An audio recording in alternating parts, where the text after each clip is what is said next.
Enterrés, violés, brûlés vifs, asphyxiés, délaissés au bord d'une route ou enfouis dans des forêts, les sentiments de choc et d'indignation prennent le dessus. L'actualité de ces derniers mois révèle un continuum féminicidaire universel. Le débat sur ces crimes et le laxisme des institutions refait surface, avec des questionnements et des doutes sur la volonté des États à mettre un terme à ce fléau. Le foyer n'est pas un lieu sûr pour les femmes. Dans tous les pays, à toutes les époques, des femmes sont tuées parce qu'elles sont des femmes. À l'échelle mondiale, selon les Nations Unies, 45 000 femmes ont été tuées en 2021 par un partenaire intime ou membre de leur famille, ce qui inclut des pères, des mères, des oncles et des frères, soit une femme toutes les 11 minutes. Ce qui signifie que le foyer n'est pas un lieu sûr pour un bon nombre de femmes. Le féminicide, ou fémicide, s'agit du meurtre de femmes ou de jeunes filles liées au fait qu'elles sont des femmes. Le caractère genré du motif est présent. La violence machiste est la première cause de la mortalité des femmes de 16 à 45 ans dans le monde. Donc, la première occurrence du terme féminicide remonte au XIXe siècle. Le terme féminicide est utilisé à la fin du XXe siècle par la sociologue Diana Roussel, qui le prononce pour la première fois en 1976. En 1992, il est consacré grâce à son livre en commun avec la sociologue Jill Radford, Feminicide, The Politics of Women Killing. Grâce aux militantes féministes, le terme féminicide est entré dans le langage courant pour désigner ces crimes. Aujourd'hui, il figure dans le code pénal d'une dizaine de pays latino-américains, ainsi qu'en Espagne et en Italie. Les statistiques sont macabres. En 2020, le Covid-19 a déclenché une pandémie de violences sexistes qui a nécessité une action urgente. Les organisations féministes ont été lanceuses d'alerte sur la situation des femmes auprès des institutions et de l'opinion publique. En 2021, les statistiques ne furent qu'autant plus macabres. Dans ce continuum des violences faites aux femmes, quels sont les mécanismes, les causes et les conséquences des féminicides? Comment mettre en place des politiques de prévention efficaces et une justice pénale dissuasive pour les auteurs? Dans le cadre de la continuité de la Journée internationale de lutte pour les droits des femmes, nous accueillerons ici Feriel Lalani, politologue, docteur en sociologie, auteur des Algériennes contre le code de la famille et de nombreux articles et contributions sur la condition féminine au Maghreb. Nous avons ici également Souad Babaïssa, militante associative, féministe, membre fondatrice d'AMEL, Association pour la mixité, l'égalité et la laïcité, et membre fondatrice d'Algéria Démocratie. Donc Feriel Alami, bonjour. Bonjour. Alors, déjà pour commencer, pouvez-vous juste me dire pourquoi nous sommes là et en quoi consiste la journée du 8 mars? Alors, d'abord, je vais compléter la présentation que vous avez faite. Je suis membre Très bien. d'une association féministe, Appel Égalité, Oui. qui est une association qui a été créée il y a maintenant 33 ans. Elle est destinée à informer les femmes sur leurs droits, j'aurais même envie de dire sur leur absence de droits et la manière de se défendre. Donc, on essaye de les orienter. C'est surtout des femmes migrantes qui s'adressent à nous. Donc, on essaye de les informer sur leur situation, de les orienter et aussi bien juridiquement que socialement dans des cas extrêmes parce que compte tenu de leur situation de migrante, elles vont souvent se retrouver dans une situation qui est une violence en soi, c'est-à-dire dépendante de la situation de leur mari qui va les amener à subir beaucoup de violences. Voilà ce que je peux dire de notre association. Aussi pour ce faire, pour informer, nous avons de nombreuses activités du type conférences, ciné-débats, échanges et même jeux, puisque actuellement nous travaillons un jeu de loi féministe que nous élaborons ensemble avec des femmes et les membres de l'association. Très bien, merci pour cette présentation d'Appel Égalité. Donc pour revenir à la journée du 8 mars, est-ce que l'une d'entre vous pourrait nous expliquer juste en quoi consiste cette journée, quels sont les enjeux, pourquoi, l'importance? Je vais dire un mot et après je passerai la parole à Souhaid qui a bien sûr des choses à dire sur la question. Ça fait plus d'un siècle que l'idée et la réalisation de la journée des femmes pour les droits des femmes a été lancée. Elle a peu à peu pris corps, en particulier dans les pays socialistes, puisque c'est au sein de l'internationale socialiste par la voix de Clara Zetkin que l'idée a été lancée. Et c'était devenu institutionnel dans nombre de pays qui se réclamaient du socialisme. Mais je dois dire que c'est surtout avec le développement des luttes féministes dans le monde, dont l'essor est situé dans les années 70 et au-delà, que la journée a été vraiment développée, adoptée par l'ensemble des pays. Et quand on dit journée internationale des droits des femmes, on voit bien, à la date à laquelle est diffusé ce webinaire, on voit bien que ça dure beaucoup plus qu'une journée. C'est-à-dire que tout le mois de mars est consacré au rappel des luttes pour les droits des femmes par les féministes. Et donc, c'est grâce, je dirais, c'est surtout grâce aux luttes des femmes que cette journée qui, dans certains pays, prenait une allure festive, en quelque sorte une allure formelle, a pris ce contenu de rappel des luttes, ce contenu de ralliement des forces. Et par exemple, en France, puisque nous sommes en France, le 8 mars, c'est devenu aussi le jour, non seulement la journée d'une manifestation nationale, ce qui a été le cas depuis 2 décennies au moins, mais aussi celui du lancement d'une grève féministe pour montrer que quand les femmes s'arrêtent, tout s'arrête.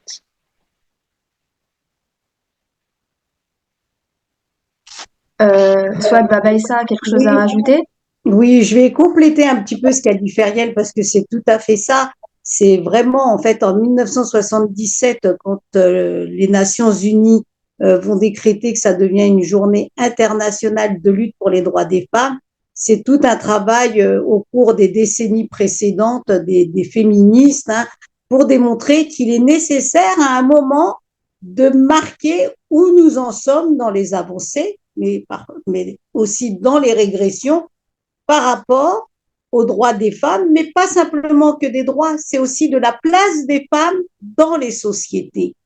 Et aujourd'hui, moi, quand j'entends encore dire la journée de la femme comme si on était avec la fête des mères ou avec la Saint-Valentin ou des choses comme ça, je suis un peu horrifiée de voir comment est détourné le concept d'une journée internationale de lutte pour les droits des femmes et en plus comment aussi le capitalisme prédateur l'a détourné à des fins commerciales en maintenant les femmes donc vers des produits de type féminin pour les maintenir dans l'essentialisation de la féminité et non pas de la lutte.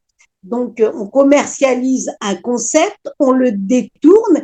Et moi, ce que je dis à chaque fois, c'est que toutes ces enseignes de parfumerie, d'habillement, etc., pour nous, féministes, c'est l'occasion d'interroger cette entreprise plutôt que de nous parler que tel produit est à 50% ou à moins 25% parce que c'est la journée de la fête de la femme, c'est d'interroger ces entreprises en leur disant quel est le salaire de vos salariés? Est-ce qu'il y a une égalité de salaire entre les femmes et les hommes dans votre entreprise?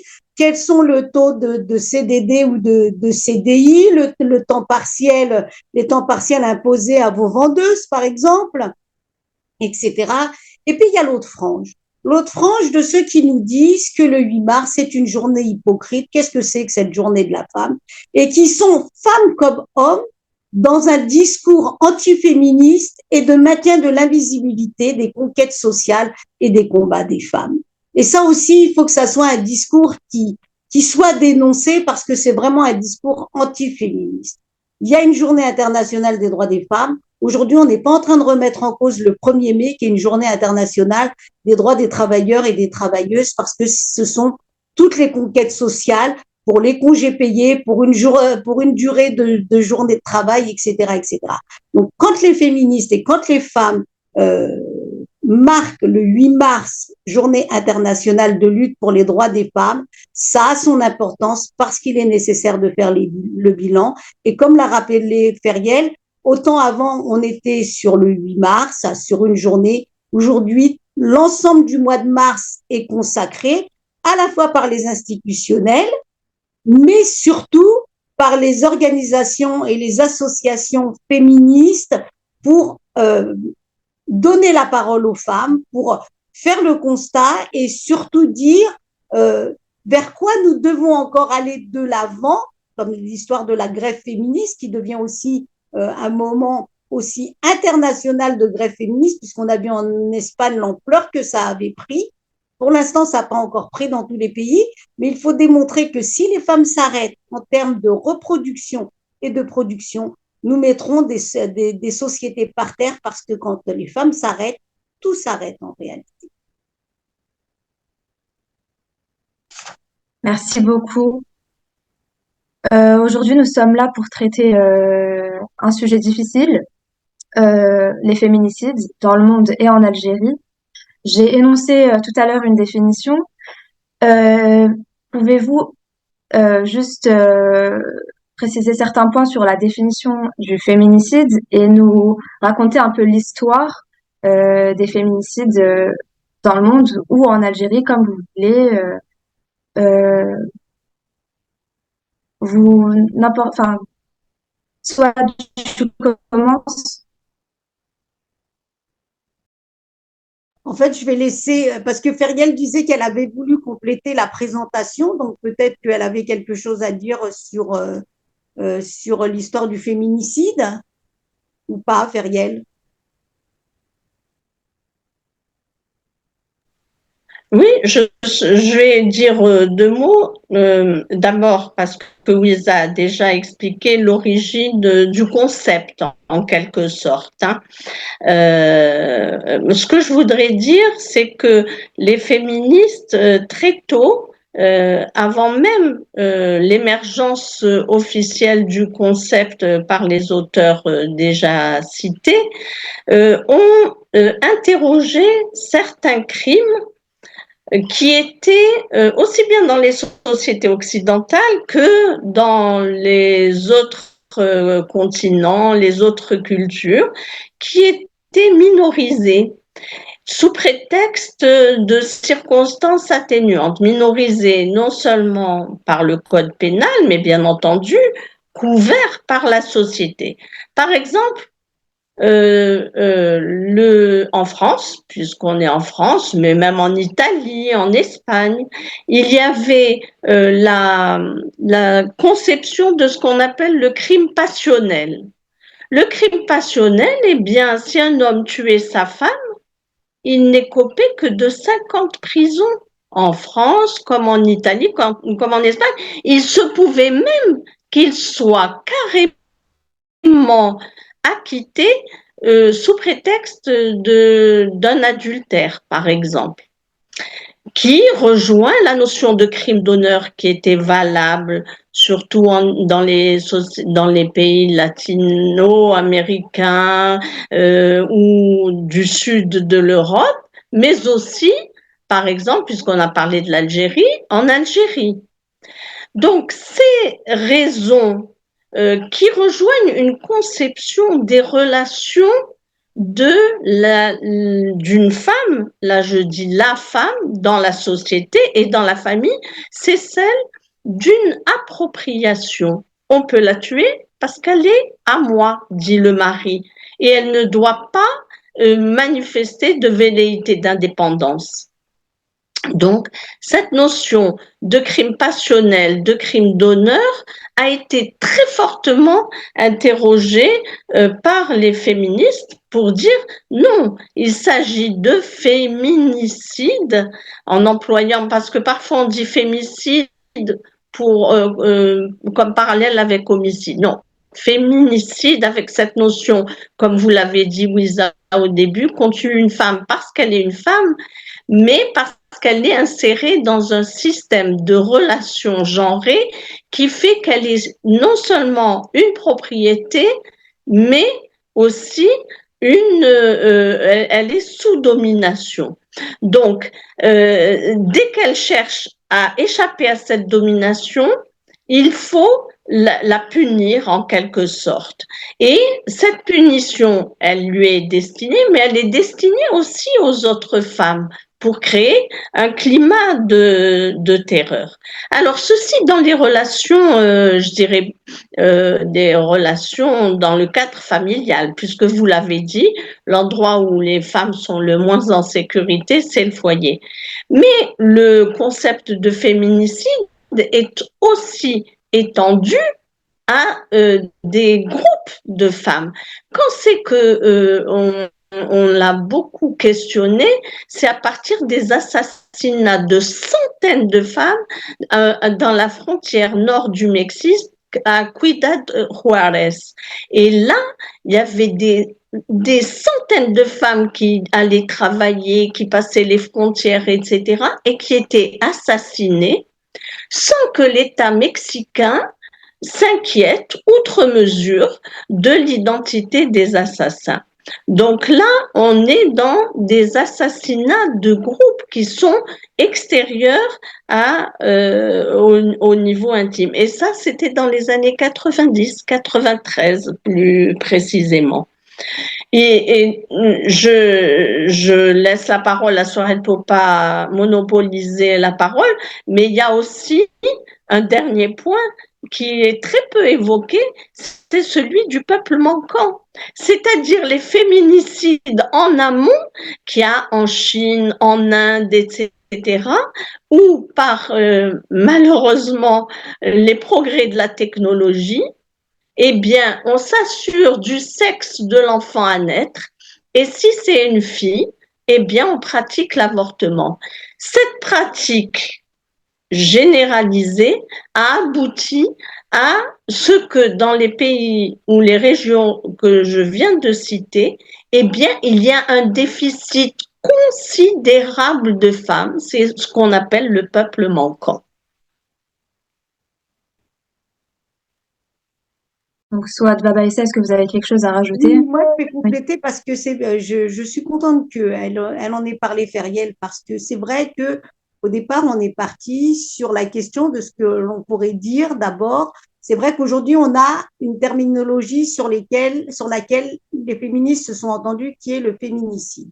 Mais on peut faire la distinction, comme l'a dit Feriel, sur ce qui est du fémicide dans la mesure où ce sont des crimes qui sont à destination des femmes parce qu'elles sont des femmes.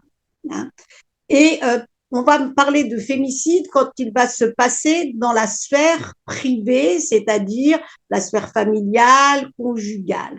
Mais on va aller plus loin dans cette notion du féminicide parce que c'est bien dirigé par les femmes, par un système patriarcal, et on développera plus tard les mécanismes de ce système patriarcal.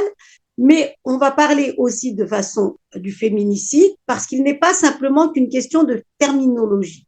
Il est une question aussi de voir tout ce qui regroupe le féminicide, c'est-à-dire, Feriel l'a rappelé, l'infanticide ou le féticide qui existe aujourd'hui. Mais moi, je vous ai listé le fait qu'aujourd'hui, quand on parle de féminicide, on parle très souvent du meurtre par le partenaire intime, que ce soit l'ex-mari, etc. Mais aussi aujourd'hui, il y a le fait qu'on ait un système politique, en fait, qui met en œuvre les féminicides. Et c'est ce qu'on verra, ce qu'on va appeler le continuum féminicidaire, parce que, en fait, c'est tout un agrégat de violence qui crée le féminicide.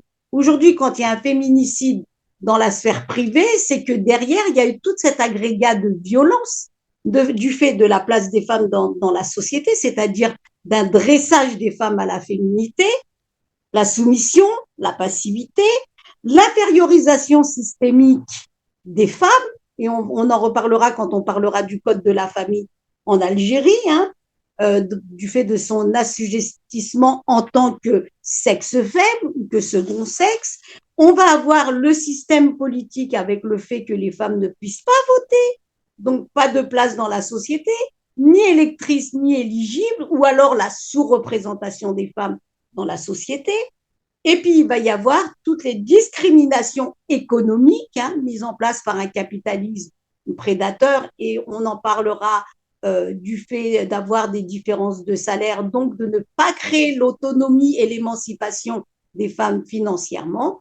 Et puis, il y a tout ce système de harcèlement de rue, de viol, de mutilation corporelle, de mutilation sexuelle. Il y a les mariages précoces, les mariages forcés, les maternités forcées obligatoires, il y a les avortements et les stérilisations forcées, il y a les féticides ou infanticides, comme vient d'en parler Feriel, mais il y a aussi tout ce qui est subtil et qu'on ne mesure pas comme ça et que les féministes, elles, mesurent, c'est le fameux humour sexiste, ce sont les humiliations, ce sont tout ce qu'il y a derrière. Et je terminerai par tout ce qui est les viols. Le viol, en fait, aussi le viol, l'inceste, la pédophilie et les viols comme crimes de guerre aussi génocidaires qui montrent que à tout moment, on a tout un système, tout un continuum féminicidaire qui terrorise, comme l'a dit Feriel, qui est un système de terreur qui est là pour terroriser les femmes, autant réellement que symboliquement. Et je vais vous donner une référence parce que je pense qu'il est important de le rappeler. Il y a eu un ouvrage fondateur d'une chercheuse féministe, même de deux chercheuses, c'est Rosa Linda Fregosa et Cynthia Beja Rono, qui, elles, l'ont dit, ça vise à terroriser les femmes, aussi bien symboliquement que réellement. Voilà.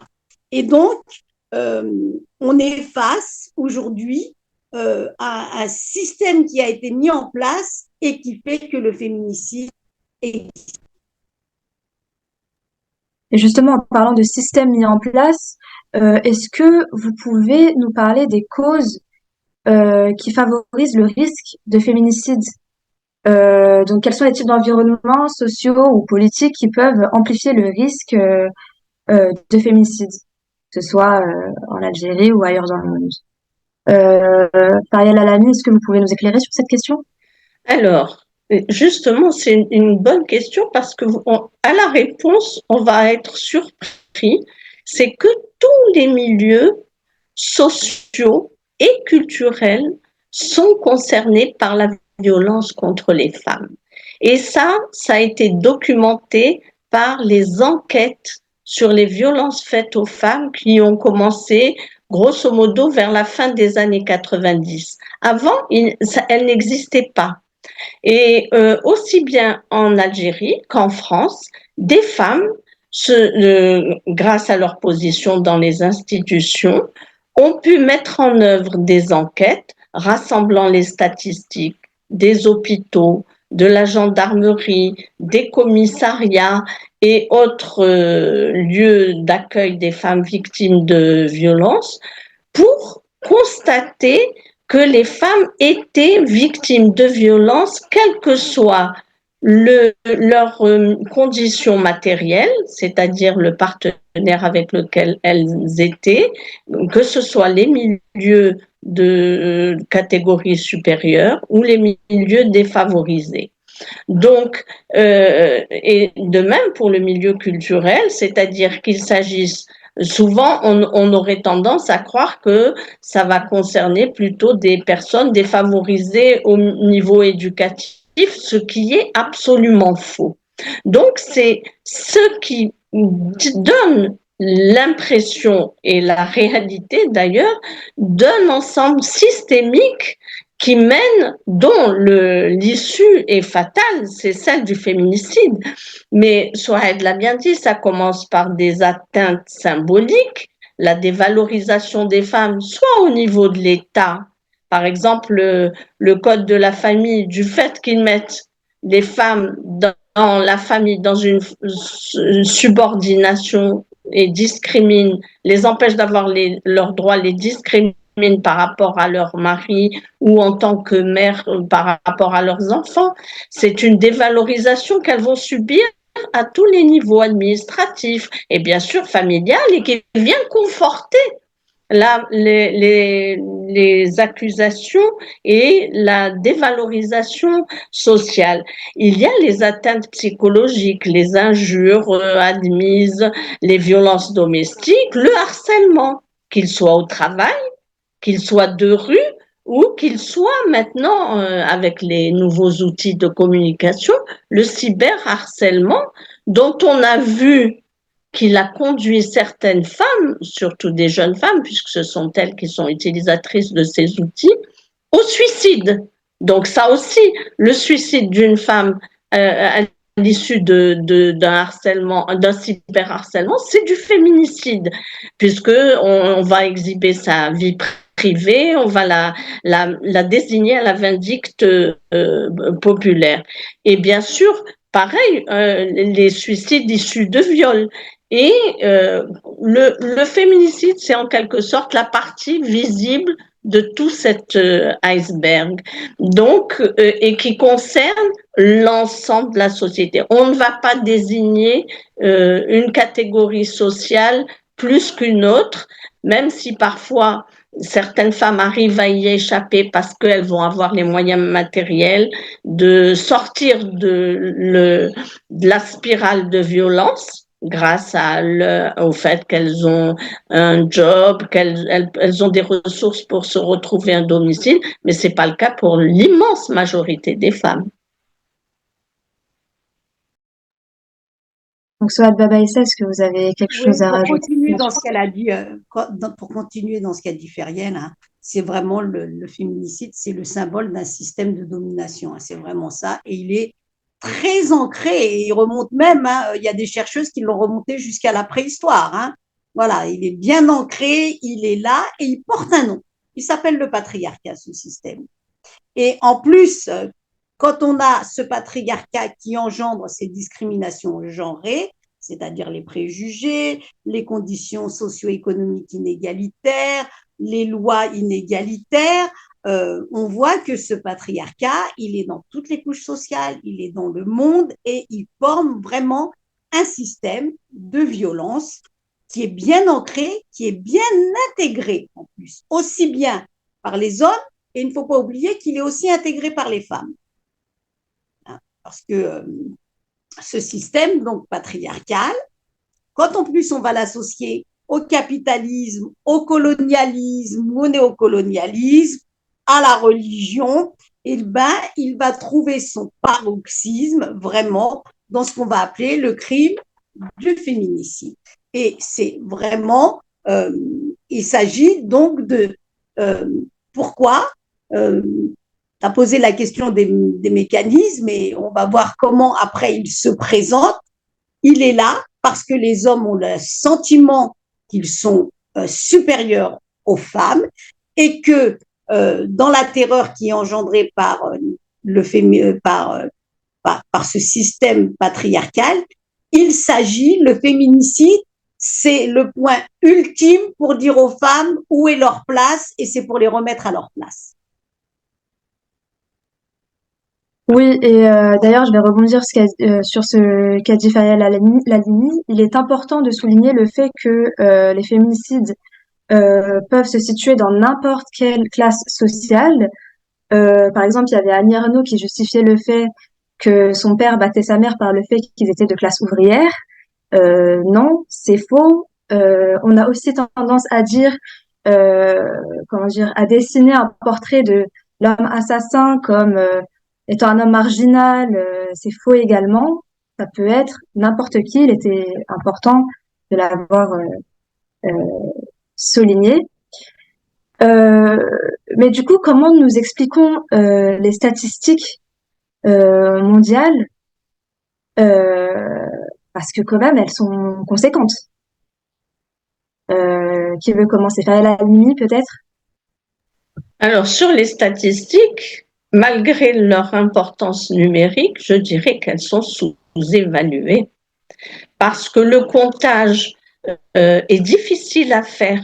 Certains meurtres, certains crimes sont maquillés.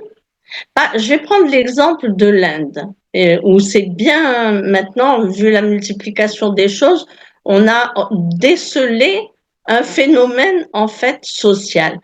Vous savez qu'en Inde, une femme en se mariant doit apporter une dot et conséquente. Malheureusement, il arrive que cette dot ne puisse pas être apportée dans sa totalité dans le mariage et la famille du mari, pour se venger ou se débarrasser de cette femme, eh ben, va maquiller son assassinat, son meurtre en brûlure, victime d'un incendie. Devant la multiplication de ces soi-disant accidents domestiques, eh bien, les associations de femmes se sont interrogées et elles se sont rendues compte, en fait, qu'il s'agissait de féminicide. Donc, malgré l'importance on dit que plus de 30%, 31% actuellement, c'est les statistiques mondiales, des morts de femmes sont dues à des féminicides. On peut être convaincu que eh bien, le chiffre est beaucoup plus important. Et le système de comptage est important. Et il est très important et des associations aussi bien en France, partout dans le monde, mais je vais parler de la France et de l'Algérie, s'en chargent.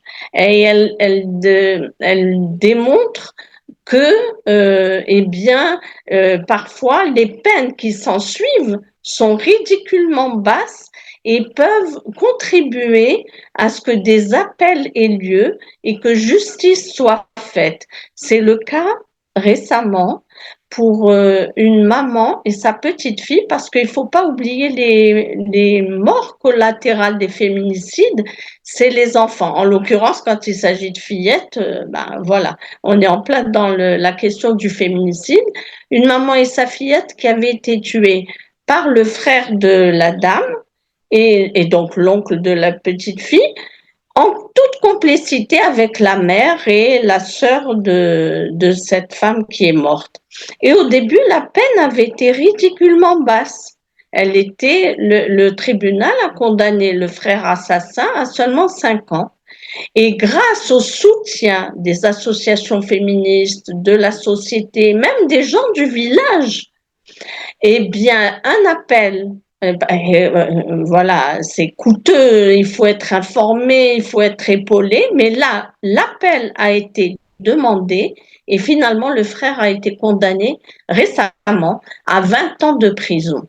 Donc, on voit l'importance aussi de la judiciarisation des féminicides, mais aussi de comment le code pénal va suivre. Alors, vous l'avez dit tout à l'heure, les pays latino-américains l'ont inscrit dans leurs textes juridiques. Même l'Espagne, l'Italie reconnaissent le crime de féminicide. Mais par exemple, en France, non, le crime de féminicide n'est pas reconnu.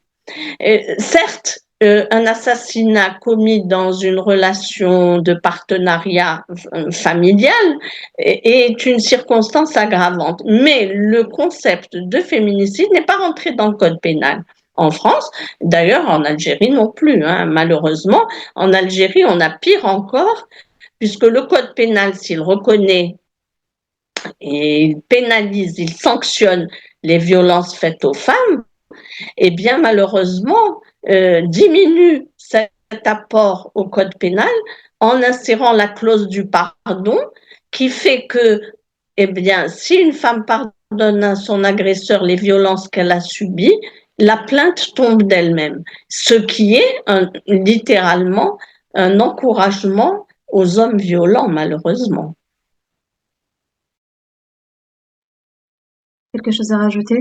Oui, tout à fait, Feriel. Je suis tout à fait d'accord avec ce que tu viens de dire pour terminer. Et puis, je vais axer sur l'histoire, pourquoi les chiffres sont importants. Euh, Aujourd'hui, on dénombre dans le dernier rapport de l'ONU que ça représente 47 000 femmes dans le monde. Moi, 47 000 femmes, quand je le rapporte à des villes, parce que c'est bien de donner une image. 47 000 femmes, c'est la ville d'Arbour en Algérie, c'est la ville d'Agen en France. Voilà, c'est le nombre d'habitants que c'est. Pour que nos auditeurs et nos auditrices aient un ordre d'idée et de grandeur et qu'on puisse visualiser ce que ça veut dire. 47 000 femmes, c'est la disparition de Arbour. 47 000 femmes assassinées, c'est la disparition de la ville d'Agen. Est-ce qu'ainsi c'est parlant, et c'est pour ça que le travail de ces associations est très important, parce que justement, ce n'est pas simplement une comptabilité, c'est une histoire de pouvoir ensuite, au regard de ces chiffres, de prendre les décisions politiques qui s'imposent et les décisions judiciaires qui s'imposent. Et on en reparlera par la suite quand on parlera des lois qui doivent exister. Il y a 19 pays et je suis contente d'avoir appris que fin d'année 2022, la Belgique aussi a rentré ça dans son code de procédure pénale avec la reconnaissance des féminicides. Donc, vous voyez, le travail qui a été porté par le fait de récolter les chiffres, de sensibiliser et de démontrer que ce sont vraiment des crimes pas faits contre des femmes parce qu'elles sont femmes, a son importance. Et Periel, tu l'as rappelé, dans le code de procédure algérien, la notion de rahma euh, décrédibilise toute la portée que peut avoir une loi contre les violences faites aux femmes. Et peut-être qu'on ne le sait pas parce que ça remonte à loin, mais en Italie, le crime d'honneur et le mariage réparateur n'ont été abolis qu'en 1981, dans un pays donc qui était déjà rentré dans l'Union européenne. Donc vous voyez comment le travail est essentiel, le comptage est essentiel et combien parler de ces sujets est très important pour sensibiliser l'opinion publique et avec l'exemple qu'a donné Feriel, comment par la suite, quand l'opinion publique est sensibilisée, de se dire ça n'arrive pas qu'aux autres, ça peut arriver à ma fille, à ma petite fille demain, et donc je dois agir en conséquence pour que ça ne puisse plus arriver. Pas une de plus, comme le dit la chanson. Pas une de plus, comme le disait cette féministe qui a été aussi assassinée. Pour toujours parler des statistiques et pour revenir au cas de l'Algérie, euh, selon les statistiques d'Algérie à la démocratie, 48% des féminicides sont commis par le mari ou le conjoint.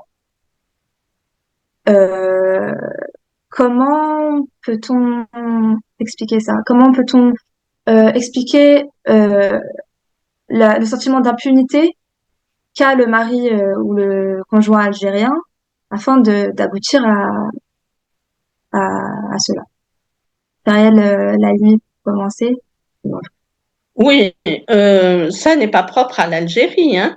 On voit bien, par exemple, en France, on sait bien que la majorité des féminicides sont commis soit par les conjoints, soit par le compagnon de Pax, soit par un ex-conjoint.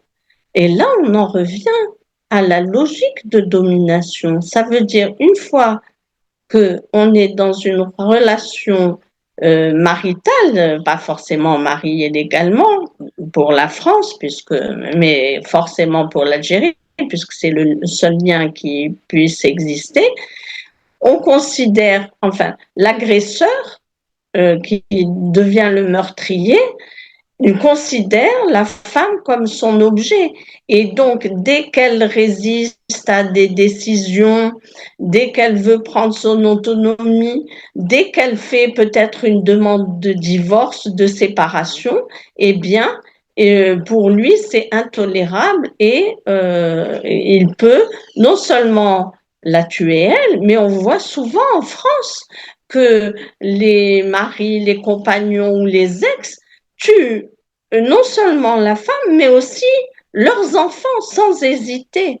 Donc, on est dans cette logique d'appropriation, de domination, comme a dit Sohed, tout simplement du système patriarcal.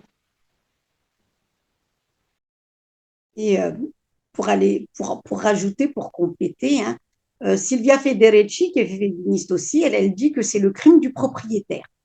Voilà. Il faut remettre les femmes à leur place. Et alors, quand une femme, elle décide de quitter, justement, quand elle parle de divorce, quand elle parle d'autonomie, quand elle parle de reprendre sa liberté, parce qu'elle a été sous emprise, puisque c'est le crime, hein, de l'emprise, hein, que ce soit l'emprise physique, que ce soit par la violence physique, que ce soit par la violence psychologique. Et en fait, on se rend compte que donc, il a besoin de reprendre la main.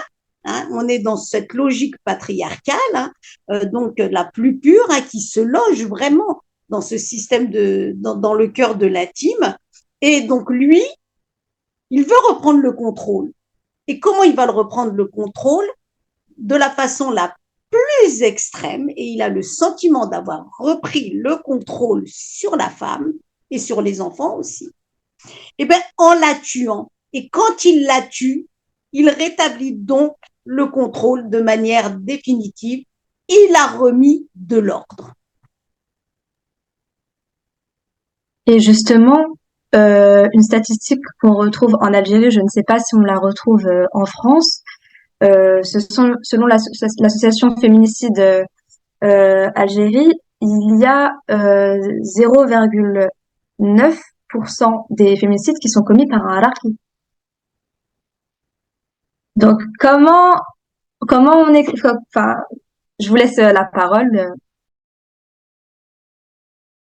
Lamy, peut-être pour commencer. Oui, alors là, on touche à un système. Je pense pas que la prise s'attaque aux femmes, mais c'est souvent parce que imaginons une femme qui devient insolente, et ça n'est pas nouveau. Hein.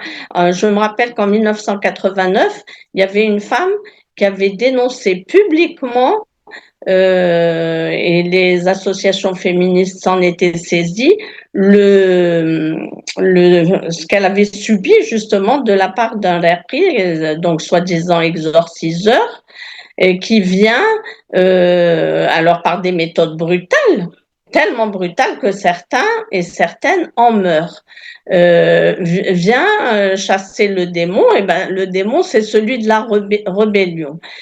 Je n'ai pas de statistiques à ce sujet, c'est-à-dire celles que l'association et le site Féminicide d'Algérie donnent est sans doute très solide, mais il faudrait comparer avec les victimes hommes et les victimes enfants, malheureusement, de ces pratiques complètement démentielles et qui montrent aussi, malheureusement, les faibles ressources de lutte, de combativité et même de croyance, je dirais, parce que l'histoire Dieu l'a pris est même contraire aux pratiques de l'islam, hein, parce que c'est vraiment la fantaisie la plus.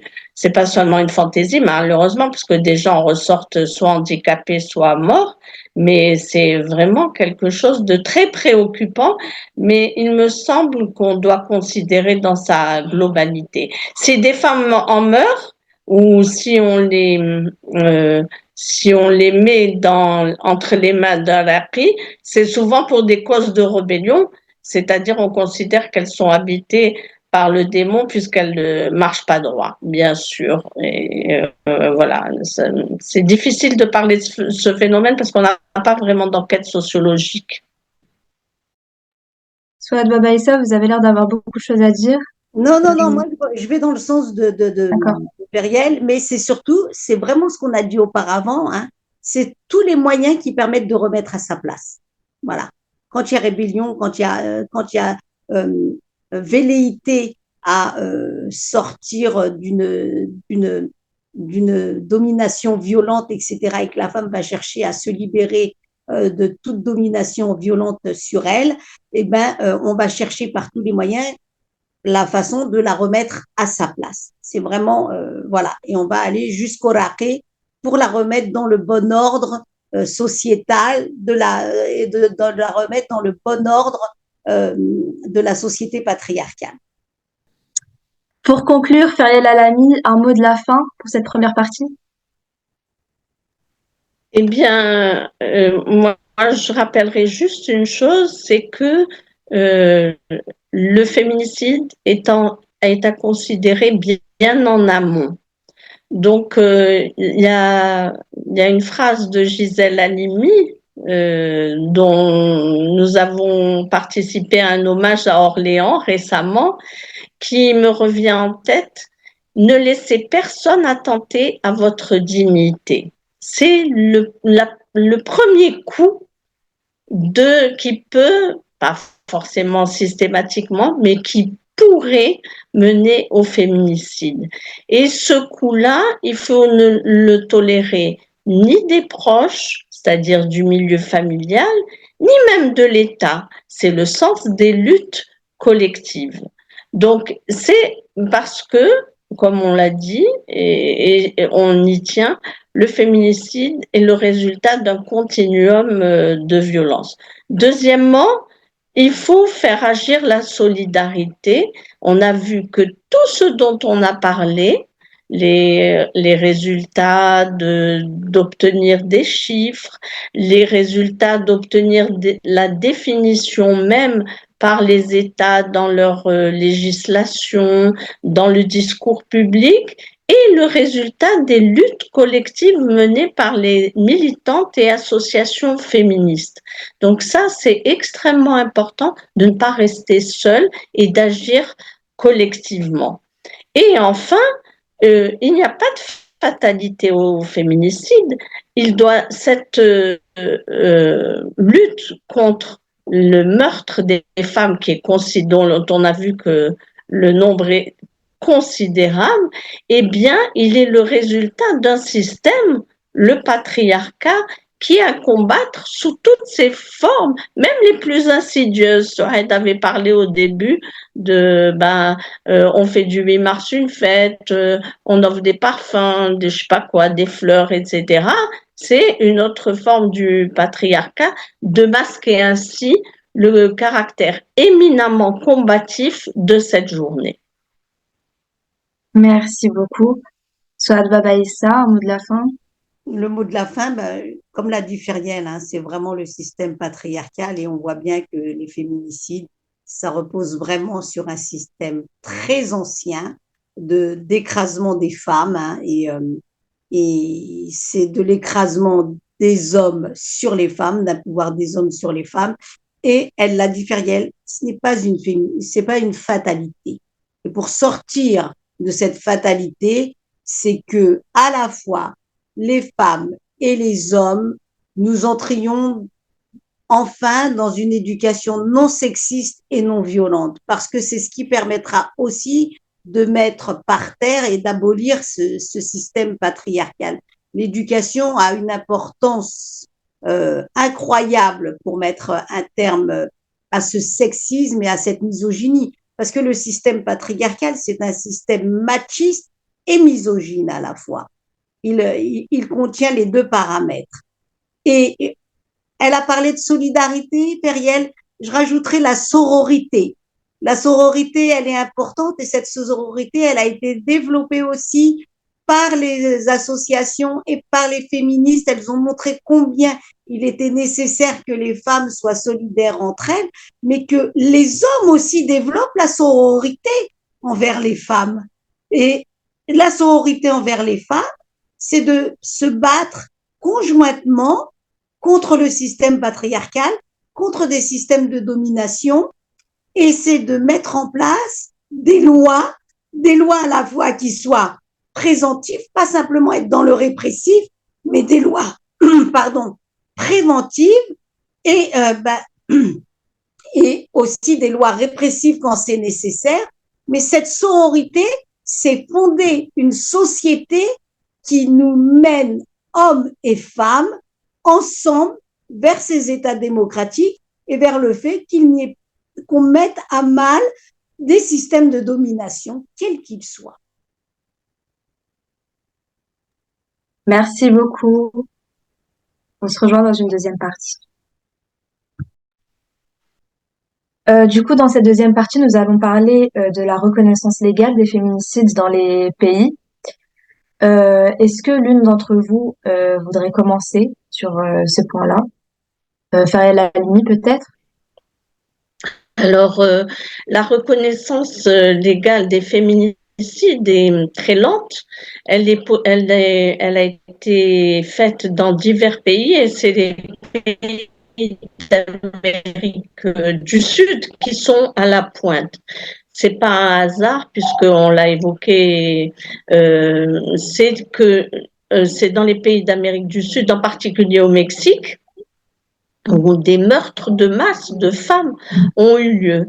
Si bien que le mouvement féministe, les associations de femmes, les femmes militantes ont œuvré à ce que ce soit inscrit dans la loi comme tel, pas simplement comme un homicide, mais un meurtre spécifique, c'est-à-dire dirigé contre les femmes. Dans d'autres pays, eh bien, le débat est en cours ou il n'existe pas, puisque bon, les deux pays qui nous importent sont la France et l'Algérie. Ni l'Algérie ni la France ne parlent de féminicide dans le système pénal. Ce qui est évoqué, c'est en revanche, par exemple dans le code pénal français, des circonstances aggravantes quand les violences, et la violence suprême qui est le meurtre, ont lieu au sein du couple. Donc, Souad Babaïssa, est-ce que vous avez quelque chose à rajouter? Oui, c'est vrai, Feriel, elle a raison. Vraiment, ceux qui sont allés loin dans la reconnaissance pénale du féminicide, c'est vraiment les pays d'Amérique latine.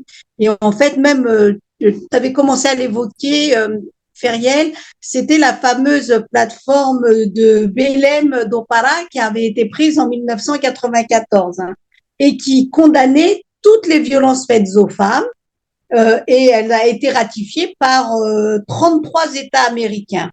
Et c'est vrai, donc c'est vraiment une reconnaissance du féminicide dans le domaine pénal. Et ça, c'est très important. Euh, Pourquoi? Parce que déjà, on a des auteurs de meurtres qui sont reconnus comme criminels, et puis celles qui sont décédées de ces féminicides ont la reconnaissance de victimes, et on n'oubliera pas de parler des victimes collatérales que sont les parents ou que sont les familles aussi. Ensuite, il y a une autre convention qui est importante de rappeler, et Feriel, je pense que tu seras d'accord avec moi, c'est la convention d'Istanbul. Parce qu'on oublie très souvent de citer la convention d'Istanbul, même si elle ne parle pas de féminicide, elle invite les États à considérer que toutes les violences sexistes et sexuelles, enfin toutes les violences contre les femmes, sont une violation des droits humains. Donc le féminicide est une violation des droits humains, et de nombreux pays en Europe l'ont signé, cette convention d'Istanbul, même si aujourd'hui la Turquie tente de vouloir sortir de la convention d'Istanbul. Mais en tout cas, pour nous les féministes, cette convention, elle est très importante parce qu'elle nous permet aujourd'hui, quand les États ne font pas leur travail de protection euh, par rapport aux violences faites aux femmes, de pouvoir les attaquer devant la Cour européenne de justice. Et c'est bien pour cette raison-là qu'à un moment, aussi bien l'Italie que la Belgique, sur deux situations de violence faites aux femmes, ont été condamnées par la Cour européenne de justice. Donc, pour continuer sur les féminicides, la procédure, la reconnaissance pénale et que les féminicides soient reconnus comme crimes et comme vraiment derrière une violation des droits humains et de violations graves, parce que ne pas s'arrêter simplement dans des projets de loi et dans des lois à des circonstances aggravantes, mais vraiment donner une teneur juridique à ces crimes. Tout comme ça n'avait été pour le viol. Hein. Donc les féminicides sont la conséquence d'une insuffisance juridique pour les protéger, c'est ça? Pas seulement. pas seulement. Ouais. Si l'arme de la loi suffisait, elle est très importante, je ne la nie pas, mais elle est insuffisante. Parce que, comme on l'a dit, le féminicide est un fait de société et qui a une allure systémique, une structure systémique. Qu'est-ce que ça veut dire? Ça veut dire qu'il englobe plusieurs niveaux et donc il faut agir sur tous ces niveaux. Si on parle du pénal, c'est parce que l'arme du droit est importante, non seulement pour dissuader les futurs agresseurs, mais aussi pour transformer la société. Parce que qu'est-ce que c'est la loi? C'est l'État qui dit la chose. Il dit non, ce n'est pas admissible. S'il y a une permissivité sociale, eh bien, elle n'est pas admissible. Si la loi est là pour rappeler qu'elle n'est pas admissible, eh bien, au fur et à mesure, ça transforme, y compris la société. Mais la lutte contre le féminicide doit englober aussi d'autres aspects.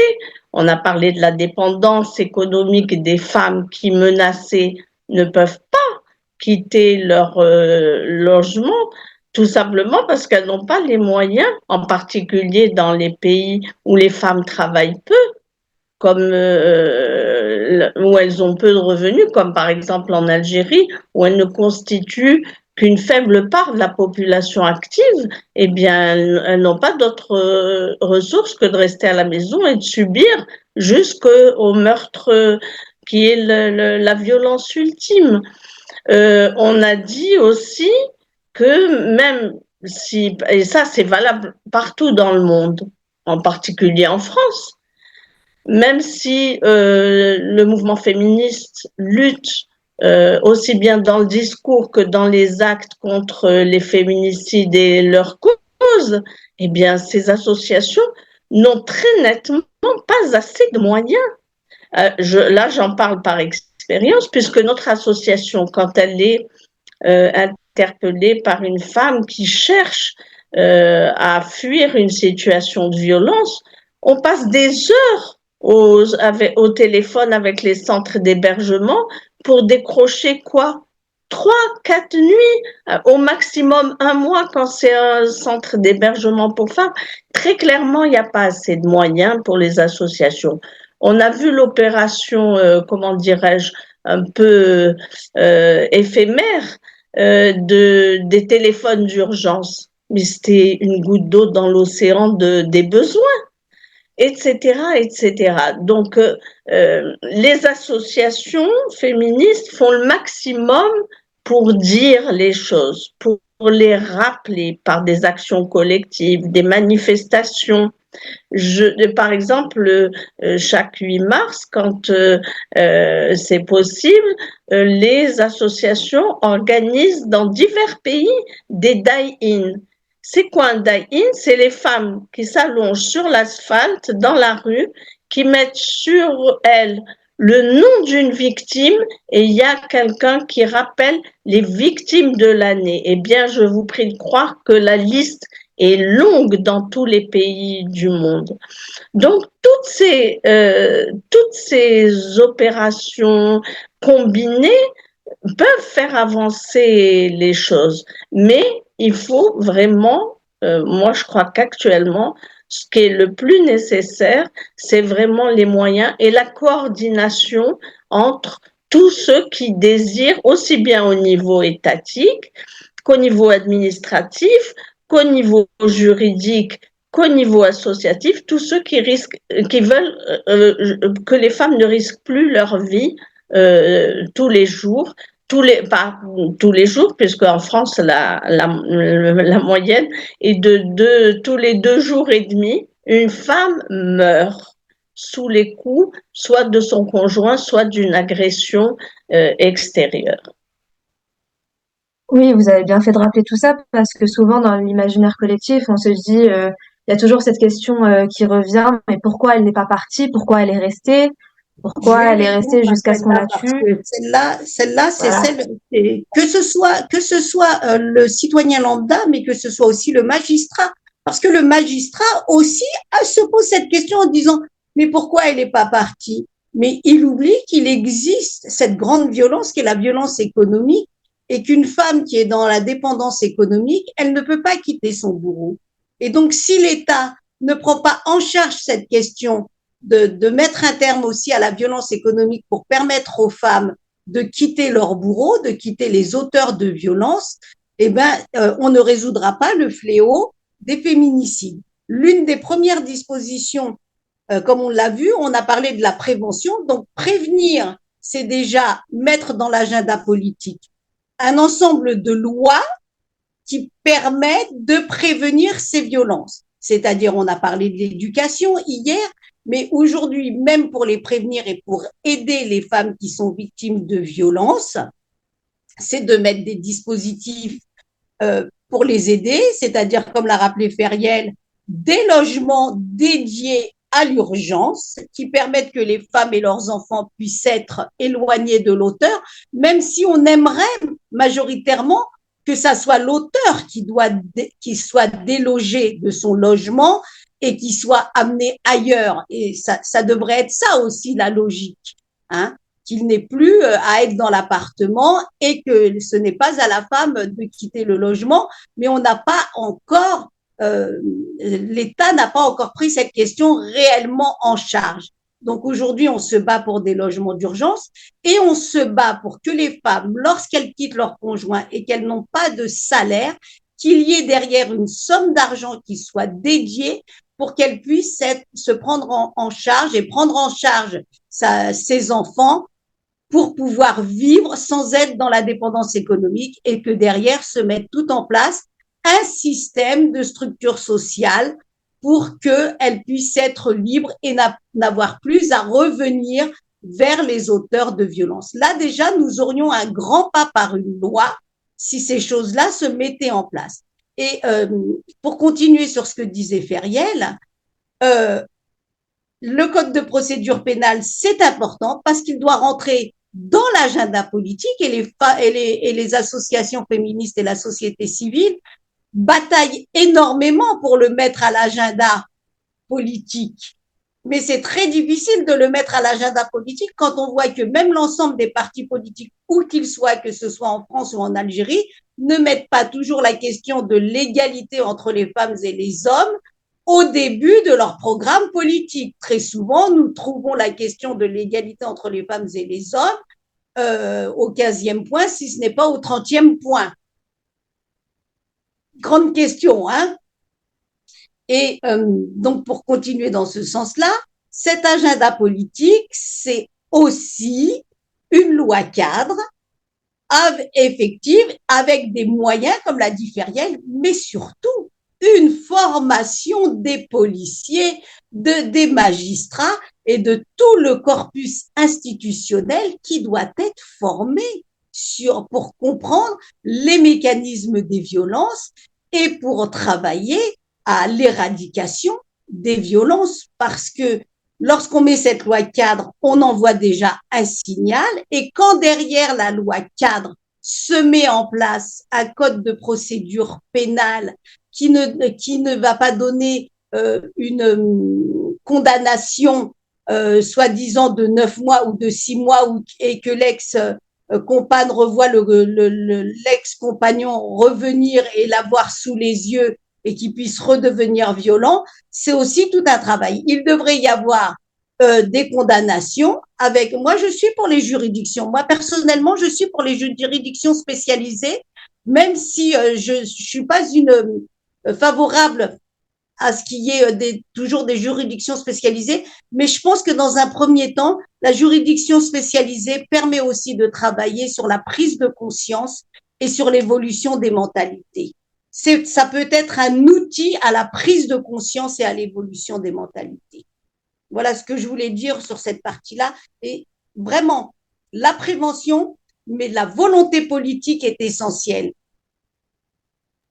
Mais d'ailleurs, Souad Babaïssa, vous vouliez également parler de la loi cadre en Espagne en étant toujours. Est-ce que vous pouvez nous en dire plus, justement, sur Et bien quand même justement, cette loi? cette loi cadre, elle permet que la police, la justice et c'est des juridictions spécialisées travaillent ensemble. Et en fait, aujourd'hui en Espagne, quand une femme se présente au commissariat, y a un questionnaire et en fait c'est même fou parce que c'est le questionnaire qui à travers qui va donner la réponse de dire si cette femme est en danger ou pas.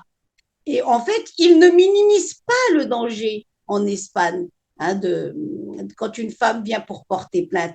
Et tout de suite, justement, la police va être en direct avec les magistrats et derrière, il y a les juridictions spécialisées qui sont là aujourd'hui pour qu'il y ait de la comparution immédiate. On n'attend pas des heures et des jours pour voire des mois pour appeler l'auteur des violences.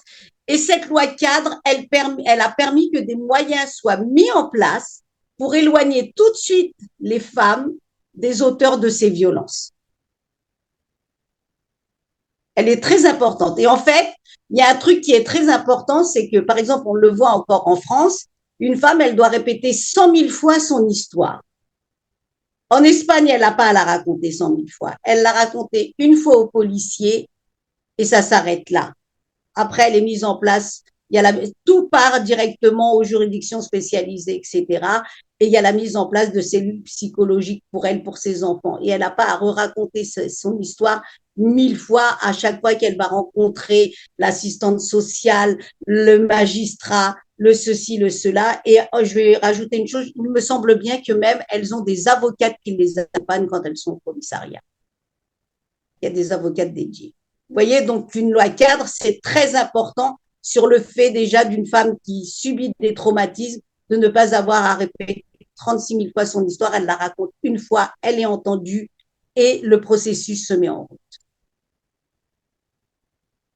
Donc, Fariel Alani, est-ce que vous avez des choses à rajouter, à compléter sur ce que dit Soad par rapport à la juridiction Elle vient et de la faire un pénalisation? tableau très complet Ouais. des mesures à adopter depuis la prévention jusqu'à la légalisation des sanctions et à la mise en œuvre de l'accueil des femmes qui portent plainte. Et on sait bien que c'est le seuil avant le féminicide. Moi, je n'ai qu'une chose pour terminer. Une chose à dire, c'est, je reprends le slogan des femmes dans le monde, en particulier des femmes des pays d'Amérique du Sud, qui, comme on l'a vu, sont très avancées sur cette question. Pas une de plus. Ça doit être l'objectif. Pas une de plus. Merci beaucoup et merci à vous deux. Merci. Merci à vous. Merci.